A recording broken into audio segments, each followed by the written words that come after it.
Hello guys, welcome back to Emers classes. I hope you all are good and fine. अगर किसी ने अभी तक चैनल को सब्सक्राइब नहीं किया है, अभी चैनल को सब्सक्राइब कीजिए। जैसा कि आपको मालूम है कि हमने एक सीरीज स्टार्ट की थी, बायोलॉजी पोस्टमार्टम सीरीज। ये किन स्टूडेंट्स के लिए जो नीट की प्रिपरेशन कर रहे हैं, स्कास्ट की प्रिपरेशन कर रहे हैं और जेके बोपी की प्रिपरेशन कर रहे हैं या किसी भी मेडिकल एग्जाम की प्रिपरेशन कर रहे हैं।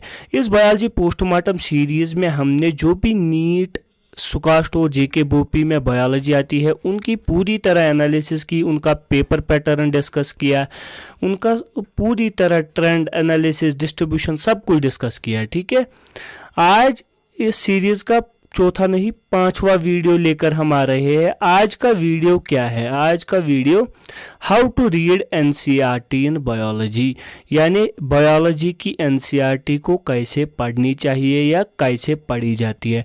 देखिए, मैं आपको एक बात बताता हूं कि एनसीईआरटी को बच्चे यूजुअली इग्नोर करते हैं, क्योंकि एनसीईआरटी को इग्नोर करने के पीछे दो रीज़न हो सकते हैं। या तो बच्चे को समझ नहीं आती है, पढ़ नहीं पाता है क्योंकि इसकी लैंग्वेज डिफिकल्ट होती है, किसकी? एनसीईआरटी की।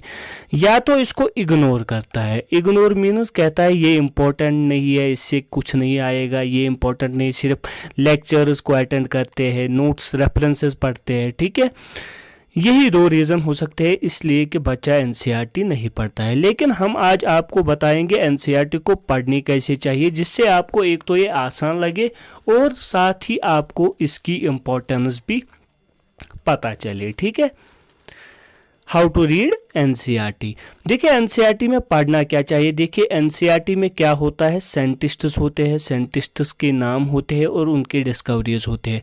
देखिए, जब आप एनसीईआरटी पढ़ोगे तो एक किस्म का पीडीएफ बनाना है आपको। ठीक है, 2-4 पेजेस लेने हैं। एक पेज पर जो भी चैप्टर में कोई साइंटिस्ट आएगा, उसके नाम की कोई डिस्कवरी आएगी, उसको आपने नोट डाउन करना है एक पेज पर। ठीक है, फिर जब लास्ट में ये सब एक पेज बनेगा फुल जिसमें साइंटिस्ट एंड डिस्कवरीज होंगे, फिर आपको आसान होगा इनको याद रखने में। ठीक है, वरना तो ये डिफिकल्ट बन जाता है। ठीक है, जो भी एनसीईआरटी में साइंटिस्ट और डिस्कवरीज है, सिर्फ उन्हीं को याद रखना है और उन्हीं की डिस्कवरीज को याद रखना है। ठीक है,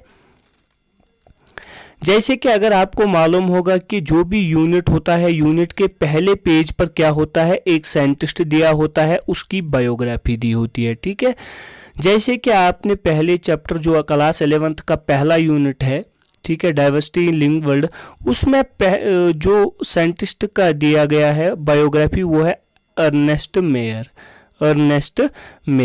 ठीक है, इस अर्नेस्ट मेयर पर भी नीट में एक बार क्वेश्चन आया था, आपने इसमें पढ़ा होगा। इसमें आया था डार्विन ऑफ 20th सेंचुरी। इसको क्या कहते हैं? Darwin of 20th century. एक बार नीट में आया था कि साइंटिस्ट को हम डार्विन ऑफ 20th सेंचुरी कहते हैं, इसलिए इन साइंटिस्ट्स की बायोग्राफी पढ़ना भी इम्पोर्टेंट है। ठीक है, ये यूनिट के पहले पेज पर होते हैं इन साइंटिस्ट्स के नाम। ठीक है, इनको पढ़ना है। आपने क्या करना है, एक पेज लेना है, उस पे लिखना है पहला सीरियल 1, उस पे लिखना है आपको अर्नेस्ट मेयर। ठीक है, इसको इस तरह हाईलाइट करना है, इस तरह हाईलाइट करके रखना है। फिर जो भी आपको इसमें से इम्पोर्टेंट पॉइंट्स लगेंगे वो इस तरह स्टार करके लिखने हैं। फिर इसी तरह लिखना है दूसरे साइंटिस्ट का नाम 2, उसका नाम हाईलाइट करके फिर उसके 2-3 पॉइंट्स। इस तरह आपको ये एक पेज बनेगा इन साइंटिस्ट्स का, उनके डिस्कवरीज का। ठीक है, मैं इसको यहाँ पर इरेज करता हूँ। आई होप आपको समझ आया होगा।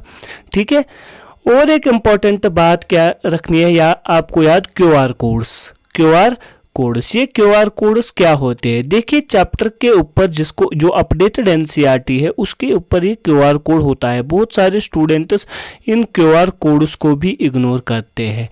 आपको क्या करना है, अपना मोबाइल फ़ोन, स्मार्टफोन निकालना है और इसको स्कैन करना है। जब आप इसको स्कैन करोगे तो आपके सामने एक पीडीएफ आएगा, उस पर कुछ इम्पोर्टेंट क्वेश्चंस दिए गए हैं। उन इम्पोर्टेंट क्वेश्चंस को भी सॉल्व करना है, क्योंकि उन क्वेश्चंस में भी नीट में कई बार क्वेश्चन आ चुका है। बच्चे सिर्फ देखते हैं ये क्यूआर कोड, लेकिन इसका फायदा नहीं उठाते हैं। ठीक है, क्यूआर कोड को भी हर चैप्टर का होता है, चैप्टर के स्टार्टिंग पेज पर होता है ये क्यूआर कोड। इसको स्कैन करके जो क्वेश्चंस दिए गए हैं उनको भी सॉल्व करना, ठीक है।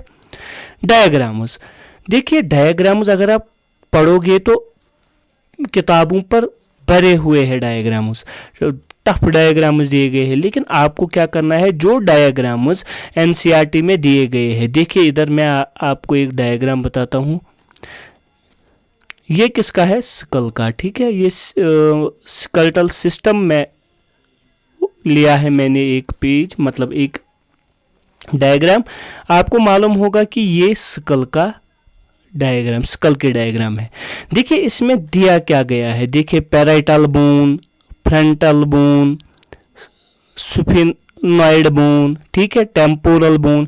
देखिए अगर आप इसी डायग्राम को किसी और बुक से पढ़ोगे तो वहाँ पर बहुत ज़्यादा डीपली इसको एनोटेट किया गया है। यानी यहाँ पर तो अगर देखोगे 1 2 3 4 5 6 7 8 9 10 11 12 13 लगभग 14 नाम दिए गए हैं, वहाँ पर 30 नाम लगभग आपको मिलेंगे। तो अपने माइंड को क्यों इतना बोझ डालना है, जितने यहाँ पर नाम दिए गए हैं उतने ही करने हैं। मेरे कहने का मतलब क्या है, जो भी एनसीईआरटी में डायग्राम्स दिए हैं उन्हीं डायग्राम्स को पढ़ना है और समझना है। बाहर की डायग्राम्स को नहीं पढ़ना है, अपने दिमाग पर ज़्यादा बोझ नहीं डालना है, ठीक है। अच्छी तरह इन डायग्राम्स को समझना चाहिए।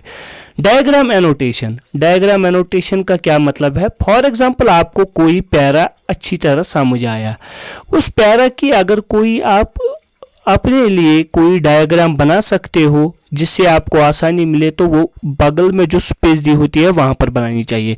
देखिए आपने देखा होगा यूजुअली जो आपकी एनसीईआरटी है, इस लाइन से आपका टेक्स्ट स्टार्ट होता है इस पोर्शन में, लेकिन जो ये पोर्शन है, ये वाला पोर्शन है, ये पोर्शन होता है वाइट प्लेन।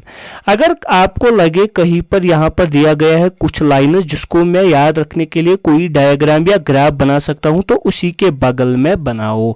उससे आपको क्या होगा, आपको ये पैरा समझने में आसानी होगी और याद भी रहेगा, ठीक है। इसी तरह जहाँ पर भी आपको लगे बगल में डायग्राम बनाइए या कोई ग्राफ बनाइए आसानी के लिए, ताकि आपको कल ये पैराग्राफ आसानी से समझ आए, ठीक है। डायग्राम रिकॉग्निशन, ये भी आना चाहिए आपको। फॉर एग्जांपल डायग्राम रिकॉग्निशन का क्या मतलब है, फॉर एग्जांपल अगर मैं इसको इधर हाइड करूं, आपको बताऊं ये किसकी शक्ल है, तो आप दूर से ही बोलना चाहिए ये पिल्ला की डायग्राम है। अगर मैं दूर इसको ही खाली आपको दिखाऊं तो आपको पता होना चाहिए ये किसका है, ऑक्टोपस की डायग्राम है। यानी मेरे कहने का मतलब यह है, जो भी एनसीईआरटी में डायग्राम्स दिए गए हैं, क्या दिए गए हैं, डायग्राम्स, उन डायग्राम्स को अगर आपको अलग से दिखाया जाए तो आप उसको पहचान, जिसको हम कहते हैं पहचान कौन, यानी आपको पता होना चाहिए ये किसकी डायग्राम है।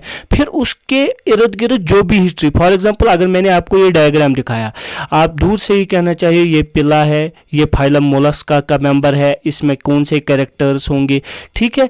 इस तरह आपको क्या होगा, आपकी मेमोरी बढ़ेगी, आपको इसके इर्द सब कुछ, इस पिल्ला के इर्द गिर्द सब कुछ याद रहेगा। इसलिए डायग्राम रिकॉग्निशन भी आपको आना चाहिए, ठीक है। एग्जाम्पल्स ऑफ एनसीईआरटी, देखिए एनसीईआरटी की एग्जाम्पल्स, एक तो क्या इनकी क्या खासियत है, एक तो वो होते हैं लिमिटेड, बहुत ही कम, दूसरे होते हैं वो इम्पोर्टेंट, ठीक है। देखिए अगर आप कोई रेफरेंस पढ़ते हो, किसी कॉलेज का स्टडी मटेरियल पढ़ते हो, तो क्या होता है वहाँ पर, किसी कोचिंग का स्टडी मटेरियल पढ़ते हो, फॉर एग्जांपल फाइलम एनिलिडा है, ठीक है, एनिलिडा, अगर उनके नोट्स में इसके होंगे लगभग 20 एग्जाम्पल्स, लेकिन इसी एनिलिडा के होंगे सिर्फ 5 से 7 एग्जाम्पल्स एनसीईआरटी में। अगर इन्हीं 5 से 7 एग्जाम्पल्स में आपको कोई एग्जाम्पल आने वाली है एग्जाम में, तो अपने माइंड को इतना बोझ क्यों डालना है इन 20 एग्जाम्पल्स को बेवजह याद रखना है। ठीक है, अगर आप इन्हीं 5 से 7 को मल्टीपल टाइम्स याद रखोगे तो एक तो चांसेस है कि आपको ये एग्जाम्पल्स याद रहेंगे, दूसरा क्या है आपके माइंड पर बोझ नहीं पड़ेगा, क्योंकि 20 एग्जाम्पल्स के बदले आपको जब 7 ही एग्जाम्पल्स याद करने पड़ेंगे तो आपका माइंड भी हल्का होगा और आपको आसानी भी होगी। इसीलिए मैं कहता हूँ, क्योंकि एनसीईआरटी के जो एग्जाम्पल्स हैं उन्हीं एग्जाम्पल्स से क्वेश्चन आते हैं, तो फिर कॉलेज या किसी स्टडी मटेरियल के 20 एग्जाम्पल्स को क्यों याद रखना है। इसीलिए मैंने कहा एनसीईआरटी के एग्जाम्पल्स एक तो लिमिटेड है और मोस्टली वो इम्पोर्टेंट है, उन्हीं से क्वेश्चन आने वाले हैं। ठीक है, इसलिए मेरे कहने का मतलब क्या है, एग्जाम्पल जो है सिर्फ एनसीईआरटी के याद रखो। ठीक है,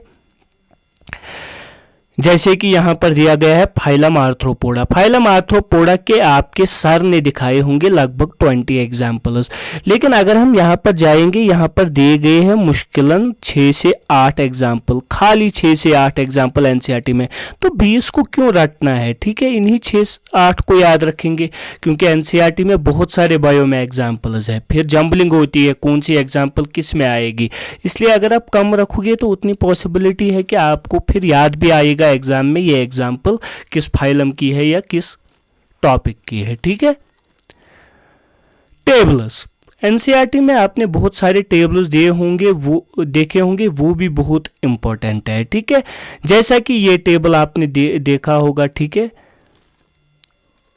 बायोलॉजिकल क्लासिफिकेशन में Monera, protista, fungi, Plantae, Animalia, इनके कैरेक्टर्स दिए गए हैं। ठीक है, ये टेबल्स इंपॉर्टेंट है क्योंकि यूजुअली क्या करते हैं, देखिए जब एक स्टूडेंट टेबल को एनसीईआरटी को इग्नोर करता है, वो किसी का स्टडी मटेरियल पढ़ता है, तो उनके स्टडी मटेरियल में ये टेबल डायरेक्टली नहीं दिए होते हैं, उनके अलग टेबल्स दिए होते हैं, लेकिन इन्हीं टेबल्स से एनसीईआरटी में क्वेश्चन आते हैं। ठीक है, तो फिर इम्पोर्टेंट क्या बनती है एनसीईआरटी, क्योंकि इन्हीं टेबल्स से अगर क्वेश्चन आया तो इन्हीं टेबल से आएगा। ठीक है, वहाँ पर बड़े बड़े टेबल्स दिए होते हैं या तो टेबल्स नहीं दिए होते हैं बाकियों के स्टडी मटेरियल में, इसलिए एनसीईआरटी पढ़नी चाहिए। ठीक है, ये देखो एक और टेबल मैंने लाया जो पिगमेंट्स होते हैं, मतलब जो ये होते हैं प्राइमरी मेटाबोलाइट्स, सेकेंडरी मेटाबोलाइट्स, उनके एग्जाम्पल्स, उनकी टेबल्स यहाँ पर टेबल में जो दिए गए हैं यही एग्जाम्पल्स इंपॉर्टेंट है, ये टेबल इंपॉर्टेंट है। मेरे कहने का गर्ज क्या है, जो भी एनसीईआरटी में टेबल्स दिए गए हैं वो बहुत ही इंपॉर्टेंट है, उनको भी ज़रूर पढ़ना। ठीक है, येलो बॉक्सेस आपने एनसीईआरटी में देखे होंगे, येलो बॉक्सेस यहाँ पर देखिए, आपका जो क्लास 11th में डाइजेशन चैप्टर है, उस डाइजेशन चैप्टर में एक येलो बॉक्स दिया गया है जिसमें आपको कैलोरीफिक वैल्यू दिया गया है। मैं एग्जांपल एक बता रहा हूँ, उसमें दिया गया है, इधर देखिए अगर आप यहाँ पर देखेंगे वैल्यू दिया गया है कार्बोहाइड्रेट का कैलोरीफिक वैल्यू, प्रोटीन का कैलोरीफिक वैल्यू, फैट का। देखिए ये येलो बॉक्सेस भी इंपॉर्टेंट है क्योंकि उनमें बहुत कुछ इम्पोर्टेंट टॉपिक्स होते हैं, इसलिए इन येलो बॉक्सेस को भी पढ़ना चाहिए। जैसे यहाँ पर देखा होगा आपने MTP medical termination of pregnancy के बारे में एक येलो बॉक्स में दिया गया है। ठीक है, क्यों मतलब इसके रिलेटेड जो भी इंफॉर्मेशन है वो इस येलो बॉक्स में दी गई है, इसलिए इन येलो बॉक्सेस को भी ज़रूर पढ़ना। ठीक है, graphs and pie charts NCERT में जो भी ग्राफ्स है और पाई चार्ट्स है उनको पढ़कर जाना। ग्राफ्स तो आपको बहुत मिलेंगे बाकियों के स्टडी मटेरियल में, लेकिन एनसीईआरटी में जो ग्राफ्स और पाई चार्ट्स दिए गए हैं वही इंपॉर्टेंट है, वही ग्राफ्स आते हैं। ठीक है, जैसे कि आपने देखा होगा ये log S log C is equal to log, ठीक है, log S is equal to log C plus Z log A, ये आपने देखा होगा इकोलॉजी यूनिट में ये ग्राफ। ठीक है, ये अगर आपको मालूम होगा ये दिया गया है फोटोसिंथेसिस क्लास 11th में ये ग्राफ दिया गया है।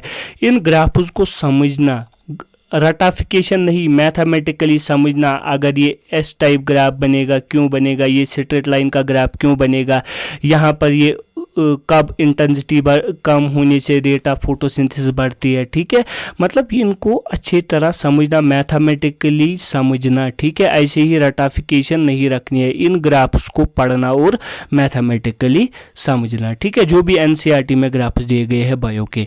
पाई चार्ट्स अगर आपने देखे होंगे, इकोलॉजी में बहुत सारे पाई चार्ट्स दिए गए हैं, जैसे कि ये भी दिए गए हैं। ठीक है, एनसीईआरटी से मैंने ये उठाए हैं। देखिए इन पाई चार्ट्स को पढ़कर आप क्या अंदाज़ा लगा सकते हैं। फॉर एग्जाम्पल एग्जांपल आप पता लगा सकते हो वर्टिब्रेट्स में सबसे ज़्यादा किन की मतलब पॉपुलेशन है या किन की ज़्यादा डेंसिटी है, पॉपुलेशन डेंसिटी वो है फिशेस की। ठीक है, इसी तरह आप अकॉर्डिंगली इसमें डिक्रीजिंग आर्डर लगा सकते हो कि किन का नंबर ज़्यादा है किन का नंबर कम है। इन पाई चार्ट्स को समझकर आप बहुत लगा लाइक इनवर्टिब्रेट्स में सबसे ज़्यादा कौन है, इंसेक्ट्स है ना।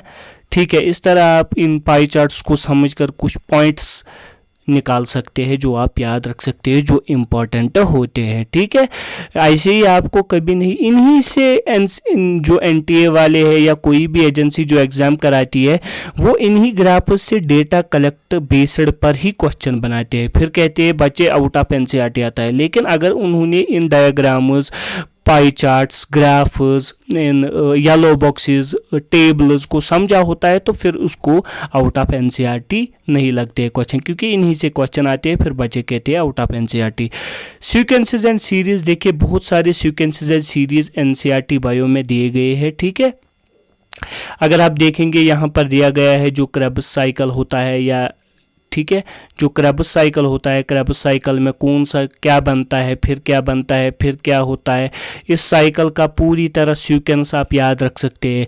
या यहाँ पर दिया गया है प्लाज्मोडियम का लाइफ साइकिल, जो मलेरियल पैरासाइट है प्लाज्मोडियम का लाइफ साइकिल दिया गया है। ठीक है, इस डायग्राम में ये एनसीईआरटी से मैंने उठाए हैं। गर्ज मेरे कहने का क्या मतलब है, यहाँ पर जो सीक्वेंसेस दिए गए हैं, पहले क्या होता है फिर क्या होता है, इनको आप याद रख सकते हैं। इन सीक्वेंसेस और सीरीज को समझना है, किसके थ्रू समझना है, न्यूमोनिक्स। अगर आपको याद रहेंगे मतलब न्यूमोनिक्स का इस्तेमाल करके आप इन सीरीज और सीक्वेंसेस को याद रख सकते हैं। ठीक है, important number, dimensions and dates, यानी जो भी एनसीईआरटी में इंपॉर्टेंट नंबर्स है या डायमेंशंस है। फॉर एग्जांपल कहीं पर इंपॉर्टेंट डायमेंशंस होते हैं, जैसे लेवर का डायमेंशन एनसीईआरटी में दिया गया है, ये इंपॉर्टेंट है। कुछ नंबर्स इंपॉर्टेंट है। ठीक है, जैसे कि आपने फार्मूला में पढ़ा होगा कि जो लेंथ ऑफ डीएनए हम निकालते हैं उसमें आपको याद रखना है कि मल्टीप्लाइड बाय क्या होता है, 0.34 नैनोमीटर।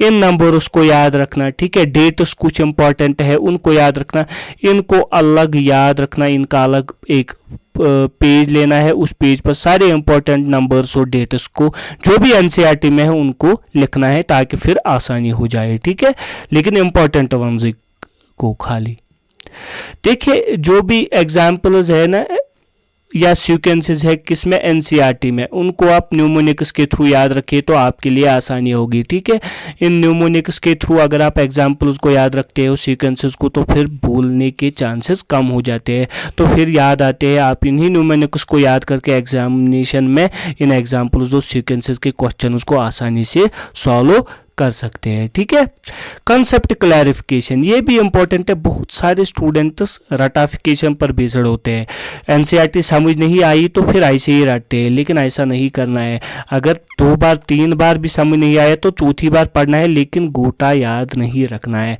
जैसे कि यहाँ पर आपने देखा होगा ये ट्रांसलेशन प्रोसेस, बहुत सारे स्टूडेंट्स को ये मतलब दिक्कत होती है ट्रांसलेशन प्रोसेस का मैकेनिज्म समझने में, फिर वो रटाफिकेशन लगाते हैं। लेकिन नहीं, ये समझना है कि टीआरएनए क्यों आता है, क्या आता है, राइबोसोम जो होता है 50S 30S ये क्या काम करते हैं, फिर ये एमआरएनए जो होता है ये किस तरह वो प्रोटीन मतलब किस तरह बनाते हैं, यानी प्रोटीन प्रोसेस किस तरह होती है, ये पॉलीपेप्टाइड किस तरह ग्रो करती है, कौन से बॉन्ड्स बनते हैं, ये अच्छी तरह आपको कॉन्सेप्ट क्लियर करना है। इसी तरह इमेज रटकर या कोई डायग्राम या कोई पैराग्राफ रटकर ऐसे ही याद नहीं रखना है।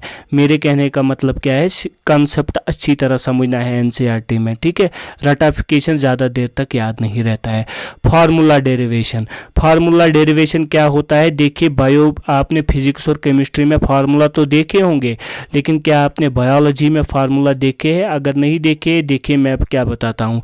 फार्मूला आप निकालिए बायो से, कैसे निकाल सकते हैं? फॉर एग्जाम्पल मैं आपको एग्जाम्पल देता हूँ, जो डीएनए पैकेजिंग है ना, डीएनए पैकेजिंग एक टॉपिक है मॉलिक्यूलर जेनेटिक्स में। ठीक है, वहाँ पर दिया गया है पैरा में ही कि अगर लेंथ ऑफ डीएनए ये होगा, ठीक है, हम फिर number of base pairs calculate कर सकते हैं।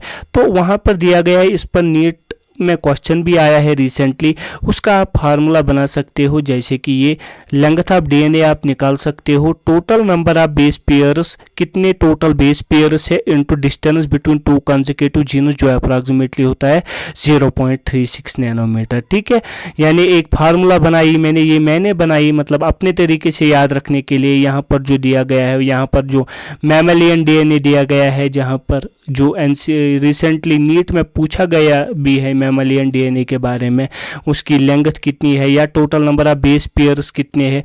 इस तरह आप किसी जगह जहाँ पर आपको लगे यहाँ पर फार्मूला बन सकती है तो फार्मूला बगल में बनाइए, फार्मूला से आसानी होती है। ठीक है, ये ज़्यादा जगहों पर नहीं, इकोलॉजी में, इसी जेनेटिक्स में ज़्यादातर ये फार्मूलाज बन जाते हैं, अपने तरीके से बनाना। ठीक है, और वो फार्मूला जो ऑलरेडी एनसीईआरटी में दिए गए, जैसे कि अरिथमेटिक ग्रोथ और जियोमेट्रिक ग्रोथ में ये फार्मूलाज दिए गए हैं, इन फार्मूलाज को रिमेंबर करना, याद रखना। एक तो गोटा नहीं याद रखना है, देखिए इसको समझना है कि ये क्यों बना। y इज इक्वल टू, अगर मैं थोड़ा बहुत बताऊंगा, ये ग्राफ आता है y is equal to mx plus C concept से, इसीलिए इसका ग्राफ स्ट्रेट लाइन आता है। इसको अच्छी तरह समझना, ये फार्मूला कैसे बनती है, ये ग्राफ कैसे बनता है, इनको याद रखना जो एनसीईआरटी में फार्मूलाज और ग्राफ्स दिए गए हैं।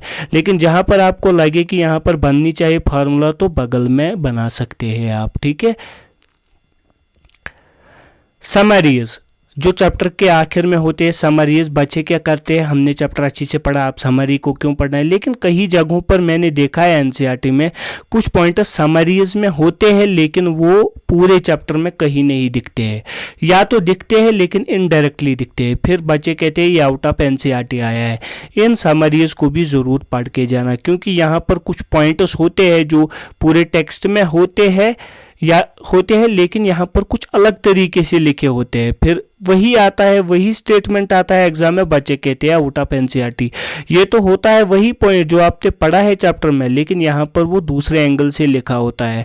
या तो कुछ पॉइंट्स मैंने देखे हैं जो चैप्टर में नहीं है लेकिन समरी में दिए गए हैं, इसलिए समरीज को भी हर चैप्टर के ज़रूर पढ़ के जाना है। ठीक है, एक्सरसाइजेस जो लास्ट में एक्सरसाइजेस होते हैं, एक्सरसाइजेस के जो क्वेश्चंस होते हैं ये भी इम्पोर्टेंट होते हैं। इनसे आप एक तो आपको कंसेप्ट क्लियर होता है और आप ये भी अंदाज़ा लगा सकते हो इसको सॉल्व करने के बाद कि आपकी प्रिपरेशन लेवल क्या है इस चैप्टर की, ये लेवल आपका कितना % क्लियर हुआ। ठीक है, इन क्वेश्चंस को भी करना, और इन क्वेश्चन से भी क्वेश्चंस कभी एनसीईआरटी से, मतलब इन क्वेश्चन से भी नीट में और बाकी एग्जामों में बहुत बार क्वेश्चंस आए हैं। ठीक है, अब लास्ट में कोई बोलेगा वाई एनसीईआरटी, एनसीईआरटी को क्यों, मैंने कहा NCERT is enough, NCERT enough है। अगर बहुत सारे स्टूडेंट्स कहेंगे एनसीईआरटी एनफ है, क्योंकि जो भी आजकल रिसेंटली जो भी एग्जाम्स हो रहे हैं मेडिकल के, उनमें एनसीईआरटी बेस्ड ही सारा पेपर बायो में आता है, इसलिए एनसीईआरटी पढ़ना। एक तो आपको छोटी किताब पढ़नी है, अपने माइंड को ज़्यादा लोड नहीं डालना है, दूसरा इसी से आने वाला है इसलिए ये इंपॉर्टेंट है। ठीक है, एनसीईआरटी इज एनफ। जैसे कि ये भाई साहब क्या कह रहे हैं, winners do not do different things, they do thing differently. यानी इसके कहने का मतलब क्या है, टॉपर्स जो होते हैं वो डिफरेंट बुक्स, वो मल्टीपल बुक्स नहीं पढ़ते हैं। टॉपर्स जो होते हैं वो बहुत सारे किताब्स नहीं पढ़ते हैं, वो एनसीईआरटी को ही पढ़ते हैं लेकिन डिफरेंट वेज से पढ़ते हैं। यानी मैं अगर इंग्लिश में बोलूँ मल्टीपल टाइम्स पढ़ते हैं एनसीईआरटी, अगर मैं इंग्लिश में बोलूँ तो मैं क्या बोलूँगा, toppers do not read multiple books, they read the NCERT but in different ways या multiple ways। यानी टॉपर्स इसी NCERT को पढ़ते हैं लेकिन अलग अलग तरीक़ों से, वो बाकी स्टूडेंटों की तरह बहुत बड़े किताब नहीं रट रहे हैं, ना रेफरेंसेस रट रहे हैं, वो एनसीईआरटी को ही बार बार पढ़ रहे हैं, अलग अलग तरीके से पढ़ रहे हैं, इसीलिए वो टॉप कर रहे हैं। ठीक है, आई होप आपको ये पूरा वीडियो समझ आया होगा और आपने देखा होगा कि एनसीईआरटी को कैसे पढ़नी चाहिए। ठीक है, ऐसे ही वीडियो इस चैनल पर आते रहेंगे। इस चैनल को सब्सक्राइब कीजिए, इस वीडियो को शेयर कीजिए, इस वीडियो को लाइक कीजिए। मिलते हैं किसी और वीडियो में, तब तक अल्लाह हाफिज़।